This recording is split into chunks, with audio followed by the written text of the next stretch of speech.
Assalamualaikum warahmatullahi wabarakatuh. Waalaikumsalam warahmatullahi wabarakatuh. Innal hamdalillah nahmaduhu wa nasta'inuhu wa nastaghfiruhu wa nastarshiduh wa na'udzu billahi min shururi anfusina min sayyiati a'malina may yahdihillahu fala mudilla lahu wa may yudlilhu fala hadiyalah. Asyhadu an la ilaha illallah wahdahu la syarikalah wa asyhadu anna Muhammadan abduhu wa rasuluhu la nabiyya ba'dah. Allahumma shalli wa sallim ala sayyidina Muhammadin wa ala alihi wa sahbihi wa man tabi'ahu bi ihsanin ila yaumiddin, amma ba'du. Dumateng para alim ulama, para sesepuh kene sepuh, para habaib, para masyayikh, para guru-guru, para kiai lan para punyai ingkang kawula hormati tansah kawula taati, ingkang kawula tenggo nasihatipun bimbinganipun.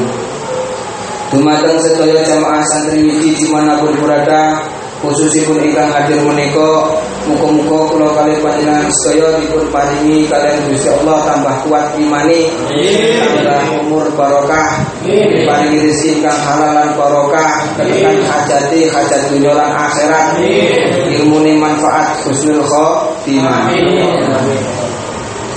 Marilah kita panjatkan puja-puji syukur kehadirat Allah Subhanahu wa taala atas segala karunia-Nya sehingga kita semua bisa hadir bersama-sama di dalam majelis yang insyaallah penuh manfaat dan penuh barokah ini. Salawat serta salam semoga terlimpahkan kepada junjungan kita baginda Nabi Muhammad Rasulullah sallallahu alaihi wasallam, dan semoga terlimpahkan kepada seluruh keluarganya dan juga para sahabat dan juga orang-orang yang selalu mengikuti sunnah beliau dengan sebaik-baiknya hingga di akhir zaman. Marilah kita lanjutkan kajian saat ini, melanjutkan kajian yang lalu, Kamis yang lalu, masih mengenai rukun-rukunnya sholat. Alhamdulillah saat ini sudah saatnya pada kalimat wasani al-qiyamu al-qudrati. Wasani al-qiyamu ma'al qudrati. Sebelumnya saya baca dulu. Bismillahirrahmanirrahim. Qala al-musannifu rahimahullahu ta'ala wa nafa'ana bihi wa bi ulumihi wa bi asrarihi fittamini amin ya mujibas sa'ilin. Bismillahirrahmanirrahim. Wasani lan utawi kang kaping pindho iku al-qiyamu ngadeg ma'al qudrati sertane kuwasa alaihi ing atase qiyam. Baina jaza mongko lamun apa sapa musalli anil qiyami saking ngadeg, qa'ada mongko lungguh sapa musalli kaifa syaa khali kaya apa kersa sapa musalli. Wa qutu lan utawi lungguhne musalli muftarishan hale lungguh iftirash iku afdalu luwe utama. Alhamdulillah saat ini kita sudah sampai pada penjelasan mengenai rukun sholat yang nomor 2, yaitu berdiri. Jadi wasani al-qiyamu ma'al qudrati alaihi. Rukunnya sholat yang nomor 2 yaitu berdiri ketika mampu. Nah, ketika seseorang itu bersamaan dengan mampu melakukan berdiri itu. Terus yang dimaksud berdiri di sini adalah berdiri yang tegak. Ayil intisab, berdiri yang tegak. Sekiranya di dalam tegaknya itu tidak terjadi condong ke depan atau ke belakang. Nah, atau misalkan condong, berdiri yang condong, tetapi condongnya ini pada batasan, tidak sampai pada batasan yang mendekati rukuk. Jadi orang berdiri terus kemudian condong. Kalau condongnya ke depannya ini tidak sampai pada batasan mendekati rukuk, maka masih diperbolehkan. Saged diramili. Tetapi apabila dan juga yang termasuk berdiri condong yang diperbolehkan yaitu ketika seorang musolli berdiri itu condongnya itu pada batasan yang antara jaraknya antara berdiri dengan rukuk itu sama-sama. Ini berdiri tegak, ini berdiri rukuk namanya. Kalau misalkan orang itu condong, ada orang itu sholatnya condong ke depan. Nah kalau misalkan condongnya ini tidak sampai pada batasan yang mendekati rukuk, maka condong yang seperti itu diperbolehkan. Ada orang itu sholatnya agak tawadhu gitu ya. Terus kemudian atau misalkan dia itu sholatnya condong ke depannya itu pada batasan yang sawah, alas sawah. Artinya batasannya itu sama-sama, di antara jarak berdiri dengan rukuk itu sama. Maka yang seperti itu masih diperbolehkan. Yang tidak diperbolehkan itu seandainya ada orang sholat condongnya itu sudah mendekati pada batasannya, mendekati paling sedikitnya rukuk. Maka yang seperti itu tidak diperbolehkan. Walau soro karokiin likibarin au naswi wa kofa wujuban kadalika likurbi minal intisobi. Sampai menawi bertanya panjenengan, Pak Ustadz, ada orang itu sholat, lalu dia tidak bisa berdiri tegak. Sholatnya itu berdirinya seperti orang rukuk. Dan itu dilakukan karena dia sudah tua Pak Ustadz, atau dia memiliki penyakit pengapuran namanya. Biasanya kan nggak bisa gitu. Nah itu bagaimana Pak Ustadz? Apakah berdiri tegak itu masih diharuskan? Jawabannya dia tetap wajib sholat dengan berdiri, tetapi sekalipun dengan keadaan seperti orang rukuk. Karena dia kan sudah tua atau sakit. Maka dia tetap harus dia itu sholat melakukan berdiri sekalipun berdirinya seperti orang rukuk. Karena karena sholat dengan seperti orang rukuk ini adalah satu-satunya keadaan yang mendekati berdiri tegak.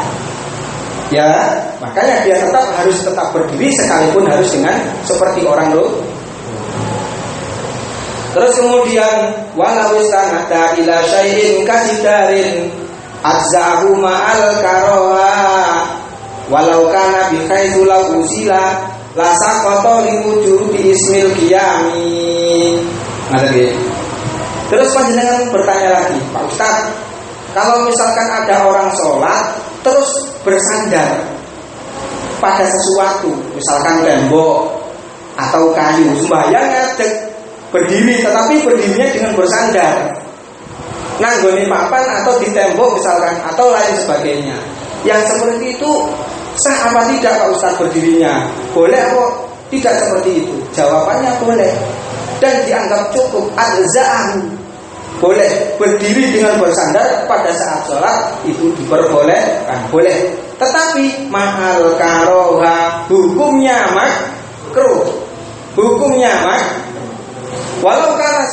Terus saya bertanya, sekalipun sandarnya itu sangat bersandar sekali, Pak Ustaz, itu tetap diperbolehkan. Misalkan orang itu bersandar itu saking bersandarnya sampai seumpama benda yang disandari itu diambil, dia pasti jatuh. Itu berarti saking lemennya loh sandarnya.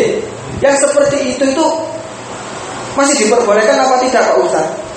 Jawabannya tetap diperbolehkan. Sekalipun dia pada saat bersandar itu seumpama benda yang disandari itu diambil, pasti dia terjatuh. Maka tetap hukumnya diperbolehkan bersamaan dengan hukum makruh. Kenapa kok demikian? Karena berdiri dengan bersandar tadi masih bisa disebut berdiri, masih bisa disebut dengan qiyam. Dia masih disebut qaim, orang yang berdiri. Bihilafi ma law kana bihaitsu yarfa'u qadamaihi insya'a li'annahu la yusamma qa'iman bal huwa mu'alliqu nafsihi. Berbeda seumpama ada orang itu bersandar sholat, terus waktu berdiri dia bersandar, ya. sekiranya bersandarnya ini sampai pada batasan, sekiranya dua kakinya dia angkat, dia tidak terjatuh. Dia itu bisa mengangkat dua kakinya, itu bisa. Jadi dia itu bersandar sampai pada batasan, seumpama kakinya itu dia angkat, nggak apa-apa, dia bisa dia lakukan. Nah, yang seperti itu maka tidak boleh. Li'annahu la yusamma qa'iman bal huwa mu'alliqu nafsi. Karena apa? Karena yang keadaan yang seperti tadi, bersandar sampai batasan yang seperti itu tadi, itu tidak disebut qiyam, tidak bisa disebut berdiri. Tetapi disebut apa? Orang yang menggantung diri. Nah, beda toh? Nah, yang seperti itu tidak boleh, tidak cukup qiyamnya. Saged diramili. Walau tawaqqafa ala mu'inin wajaba walau bi ujratin fadilatin amma yu'tabaru fil fitrati lakin la yajibu illa in taja ilaihi fitta'il qiyami la fi dawamihi kadzakila. Ngoten nggih. Wal mu'tamadu al farqu bainal ukaza ila akhiri. Lalu panjenengan bertanya lagi, ada orang sholat tetapi dia itu bisanya berdiri, harus mencari bantuan orang lain dulu. Jadi ada orang sholat tetapi pada saat berdirinya dia harus mencari bantuan orang lain dulu agar diberdirikan. Yang seperti itu dos pundi Pak Ustadz? Apakah dia wajib berdiri dengan bantuan orang lain itu atau bagaimana Pak Ustadz? Gak usah berdiri saja sholatnya. Jawabannya, dia wajib berdiri walaupun dengan bantuan orang lain. Dia wajib berdiri dengan menggunakan bantuan orang lain. Walau biujrotin, sekalipun harus mengeluarkan ongkos, sekalipun harus membayar orang yang membantu itu.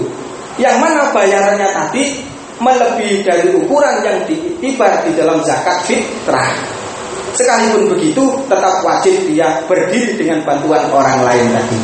Tetapi yang diwajibkan itu hanya pada saat awalnya berdiri saja, tidak seterusnya. Artinya pas bangkitnya saja, tidak seterusnya dipegang terus dengan boten. Pada awalnya bangkitnya berdiri saja. Lalu panjenengan pamane bertanya, ya, Pak Ustadz, apakah sama orang dengan tongkat? Orang dengan tongkat mencari bantuan orang dengan mencari bantuan tongkat dalam berdirinya sholat, niku disamakan atau tidak Pak Ustadz? Jawabannya dibedakan. Mencari bantuan orang ini diwajibkan pada saat awalnya berdiri. Itu tetap diwajibkan, tapi tidak diwajibkan di dalam seterusnya. Sakit kami ya. Tadi lah penjelasan yang awal aja begitu ya. Ada orang berdiri sholatnya, ada orang sholat berdirinya butuh dibantu dengan orang lain, maka dia wajib melakukannya loh. Oke. Tetapi diwajibkannya itu hanya pada permulaan berdirinya saja, bukan seterusnya. Ini kalau orang.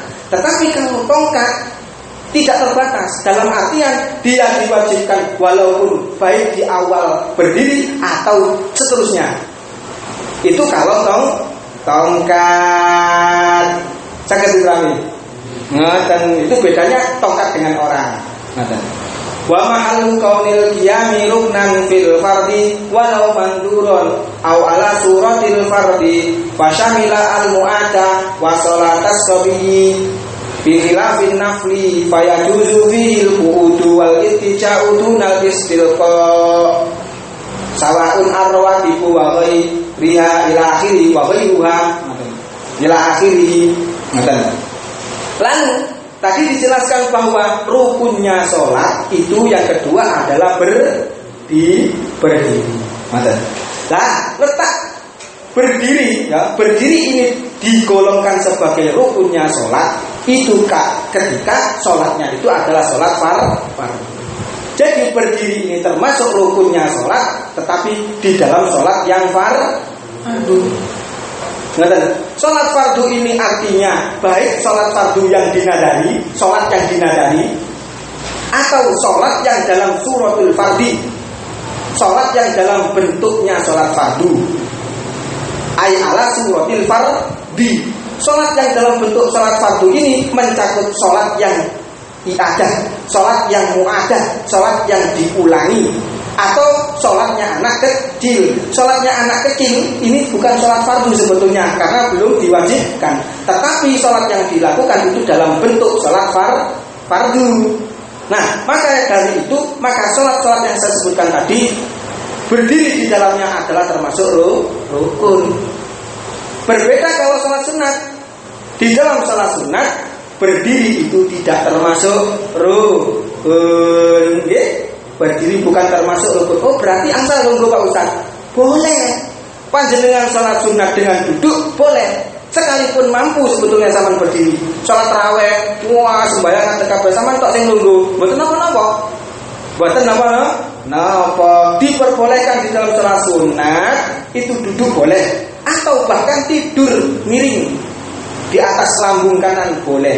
Yang tidak boleh itu seandainya sholat sunat dengan terlentang, dengan tidur terlentang. Pak Ustaz saya tanya, sholat sunat itu yang dibolehkan duduk di sana sholat apa saja Pak Ustaz? Semua sholat sunat, baik itu sholat rawatib atau lain sebagainya, atau sholat sunat yang disunahkan berjamaah atau tidak, semuanya boleh dilakukan dengan duduk sekalipun mampu. Lakinil qaidu lahu nisfu ajril qaimi wal mutashiru lahu nisfu ajril qaidi. Hanya saja orang yang melakukan sholatnya itu kalau dengan duduk, maka dia mendapatkan pahalanya itu separuh pahalanya orang yang melakukan dengan berdiri. Orang yang melakukan sholatnya itu dengan tidur miring, maka dia akan mendapatkan separuh pahalanya orang yang melakukan sholat dengan duduk. Hal ini karena adanya hadis berdasarkan hadis ya, man shalla qa'idan falahu nisfu ajril qaimi. Rasulullah sallallahu alaihi wasallam bersabda, barang siapa sholat dengan duduk falahu nisfu ajril qaimi, maka dia mendapatkan separuh pahalanya orang yang sholat dengan berdiri. Wa man shallana iman ay muttaji'an falahu nisfu ajril qaidi. Barang siapa yang melakukan sholat dengan tidur, artinya tidur miring, falahu nisfu ajril qaidi, maka dia mendapatkan separuh pahalanya orang yang sholat dengan duduk. Lakin mahallahu indal qudrah. Pak Ustaz, kalau dia itu sholatnya memang nggak mampu berdiri, masa dapat separuh Pak Ustaz? Kalau memang nggak mampu berdiri, akhirnya dia sholatnya dengan duduk, maka sholat duduknya itu maka mosok mendapatkan pahala separuhnya orang berdiri Pak Ustaz. Apa begitu Pak Ustaz? Jawabannya enggak. Kalau orang itu memang betul-betul nggak mampu berdiri, terus kemudian sholatnya sambil duduk, maka sholat duduknya itu dapat pahala penuh. Tidak separuhnya orang yang sholatnya berdiri. Boten. Ini berlaku yang separuh-separuh tadi berlaku bagi orang yang sholatnya mampu, gitu. Sholatnya mampu terus sembahyang sunat kok ambil lunggu, atau ambil turu miring, maka separuh-separuh mau. Jika tidak mampu, maka wa illa lam yanqus min ajrihi ma syai'un, tidak berkurang sedikit pun pahalanya. Ngoten nggih? Ngoten. Wa yalzamu ayaquda liruku'i wasujudi. Bagi orang yang sholat selain berdiri, dia itu harus duduk dulu ketika mau rukuk dan sujud. Jadi orang yang sholatnya itu selain berdiri, misalkan duduk atau sujud, tidur miring ya, maka atau terlentang, maka dia itu ketika mau sujud dan rukuk, dia diharuskan duduk dulu kalau dia itu mampu. Fa ini salqoma imkanil ittijai lam tasihha sholatu. Jika ada orang sholat tidur terus kemudian sholatnya itu tidur terlentang, padahal dia itu mampu tidur miring, maka sholatnya itu dihukumi tidak sah. Ya lah, ngoten. Fa in qila, Pak Ustaz saya tanya lagi. Ya, kenapa Pak Ustaz niat di dalam rukun, di dalam urutannya rukunnya sholat itu niat didahulukan daripada berdiri? Misalkan panjenengan bertanya seperti itu, napa kok niat itu disebutkan lebih dahulu daripada berdiri di dalam urutannya rukunnya sholat? Padahal niat itu tidak bisa dilakukan kecuali setelah berdiri dulu. Ngoten. Kok mboten berdiri saja yang didahulukan diurutkan dalam urutan? Mestinya kan berdiri baru niat. Lah ngono Pak Ustaz. Napa kok niat dulu yang disebutkan lalu berdiri, padahal niat itu tidak bisa dilakukan selain kecuali dia harus berdiri dulu. Napa jawabannya? Jawabannya bi annan niyah ruknun mutlaqon. Kenapa niat harus disebutkan dulu daripada berdiri? Karena niat itu rukun yang mutlak. Mau maksudnya rukun mutlak? Niat itu adalah rukunnya sholat, baik sholat fardu ataupun sholat sunnah. Lah, wa huwa laisa ruknan illa fil fardhi. Sementara berdiri itu bukan rukun yang mutlak. Berdiri itu hanya rukunnya sholat fardu, bukan rukunnya sholat sunnah. Itu jawaban yang pertama. Jawaban yang kedua, wa bi annal qiyamah la yakunu ruknan illa ba'da niyati. Jawaban yang kedua, ya, berdiri itu tidak bisa. Berdiri itu bukan dihitung sebagai rukun, ya, kecuali kalau sudah diniati dulu. Ya, berdiri itu bukan termasuk rukunnya sholat selama belum diniati. Ya, berarti berdiri yang dihitung rukun itu kalau orang sudah meniati sholatnya, maka berdirinya sudah terhitung rukun. Wa qabla yakunu syarton. Adapun berdiri yang dilakukan sebelum niat niku napa Pak Ustaz jenenge? Niku disebut syarat. Berarti berdiri yang dilakukan sebelum niat ambil setelah niat itu beda. Sak durung niat kan teman berdiri. Berdirinya itu diarani syarat. Lah kemudian setelah niat itu berdirinya dihitung sebagai rukun. Ngoten. Lalu kemudian fa'in ajaza ngoten nggih. Wa in ajaza anil qiyami qa'ada kaifa syaa. Tadi dijelaskan bahwa rukunnya salat yang kedua harus berdiri, ya, bagi yang mampu. Fa in ajaza anil qiyami qa'ada kaifa syaa. Apabila dia itu tidak mampu berdiri, maka dia itu boleh, ya, melakukan salatnya dengan duduk dengan bagaimanapun caranya yang dia kehendaki. Dia itu harus sholat dengan duduk dengan cara bagaimanapun yang dia kehendaki. Ngerti ya? Ya apa maksudnya? Dia boleh duduk bermacam-macam. Baik itu duduknya dengan cara duduk tarobuk, misalkan bersila, duduk iftiros, duduk seperti orang yang duduk tahiyat awal, ya, atau duduk tawarruk seperti duduknya orang yang tahiyat akhir, ya, atau misalkan duduk selonjoran, duduk tamdir namanya, kaki selonjoran boleh, atau bahkan duduk iq'a namanya, duduk iq'a, bahkan duduk iq'a itu juga diperbolehkan, sekalipun di dalam duduk iq'a itu dimakruhkan di dalam sholat. Duduk iq'a itu yang bagaimana? Duduk yang duduk iq'a yang dimakruhkan itu yang bagaimana? Yaitu duduk yang kata orang Jawa disebut dengan duduk ason.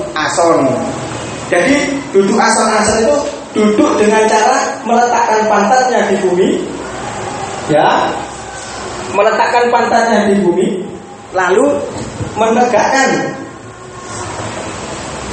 lututnya, kedua lututnya. Nah, kayak mana? Ya, sakit ya, kayak mana? Jadi ada duduk seperti ini, ya. Ini lututnya. Nah, ini namanya duduk ason yang dimakruhkan ketika sholat. Sangat berani. Terkadang orang duduk ason ini melipatkan lututnya ini dengan cara menyedekapkan tangannya. Amit itu jago. Ini dengan cara menyedekapkan tangannya. Ada kalanya ya tidak. Nah, duduk seperti ini di dalam sholat ini yang dimakruhkan. Karena apa? Ada larangan di dalam hadis seperti ini. Ada larangan dari Nabi duduk yang seperti ini di dalam sholat. Tapi larangannya oleh ulama dipun arahkan dengan hukum makruh, bukan larangan haram. Saya diterangkan. Tetapi di antara duduk iq'a di dalam sholat, ya, di antara duduk di dalam sholat yang disebut duduk iq'a tadi, ada duduk iq'a yang disunnahkan. Duduk iq'a yang disunnahkan di dalam sholat. Ya apa itu duduk iq'a yang disunnahkan? Yaitu duduk sebentar di dalam istirahat atau duduk di antara dua sujudan. Jadi duduk yang disunnahkan di dalam duduk ikat yang disunatkan di dalam sholat, yaitu duduk antara istirahat dan duduk baina sajdatain. Nggih. Ngaten nggih. Nah, duduk istirahat itu duduk pada saat panjenengan berdiri dari sujud ke bangun dari sujud ke berdiri. Ya, jadi bangun dari sujud kedua sampai mau berangkat ke berdiri itu disunahkan duduk dulu istirahat. Saya kira nanti bangun pas sujud ya, mau bangun ke berdiri itu disunahkan dulu duduk sebentar, dinamakan duduk istirahat. Atau duduk di antara baina sajdatain, duduk di antara dua sujudan. Duduk ikat sebentar atau duduk istirahat, duduk ikat yang disunatkan di dalam istirahat dan baina sajdatain ini bagaimana prakteknya? Wa huwa ayyadha atrafa asabi rijlaihi ala ardi wa yadha al-yadi ala aqibaihi. Ada nggih? Ya apa duduknya? Duduknya itu dengan cara meletakkan ujung-ujung jari kaki di atas bumi. Bener? Ujung-ujung jari kaki, ini jari kaki ya. Nah, diataskan di atas bumi. Saya terangin. Lalu kemudian waya doa aliyahi al akibai, dua pantatnya dan jauh ditaruh di atas dua tumitnya kaki. Nah ini yang tumit ya, ini jari. Nah, ngeten nggih. Nah, ini dilihat dari belakang. Amin. Ini pantatnya, amin. Nah. Ngeten nggih. Nah, ini namanya duduk ikat yang disunatkan di dalam sholat dan dilakukan pada saat baina sajdatain atau duduk istirahat. Tadi saya katakan ini. Tetapi ya, di antara duduk ikat ya, meskipun duduk ikat disunatkan, ada yang lebih utama, yaitu napa? Duduk iftirash. Duduk iftirash. Napa duduk iftirash? Duduk tahiyat awal. Jadi panjenengan nalika istirahat bangun dari sujud ke berdiri, disunatkan istirahat dulu dengan duduk iftirash. Itu yang afdol. Sekalipun duduk ikat juga diperbolehkan dan semacam tadi, disunatkan juga. Tetapi yang utama adalah duduk iftirash. Saya kasih karena apa? Duduk iftirash itu duduk ibadah. Duduk ibadah. Dan kurang lebih demikian. Nggih, wa qu'udu muftarishan afdalu. Nggih. Jadi di antara duduk-duduk semua yang diperbolehkan di dalam sholat, ada yang paling utama, yaitu duduk iftirash. Saged diterang nggih. Duduk iftirash saged diterang saged. Jadi tahiyat awal. Duduk tawarruk niku duduk tahiyat akhir. Duduk tarakuk itu duduk bersila. Ikat beberapa macam, di antaranya yang makruh, ada juga yang disunat. Pun kurang lebih demikian. Ngaji ini muka-muka manfaat lan barokah. Muka-muka barangkali dari awal hingga akhir ada bacaan saya atau penjelasan saya ada yang salah, kula mohon maaf sebesar-besarnya dan mohon sangat dikoreksi. Nggih, muka-muka manfaat dan barokah. Bilahuna wallahu a'lam bissawab. Assalamualaikum warahmatullahi wabarakatuh. Waalaikumsalam warahmatullahi wabarakatuh.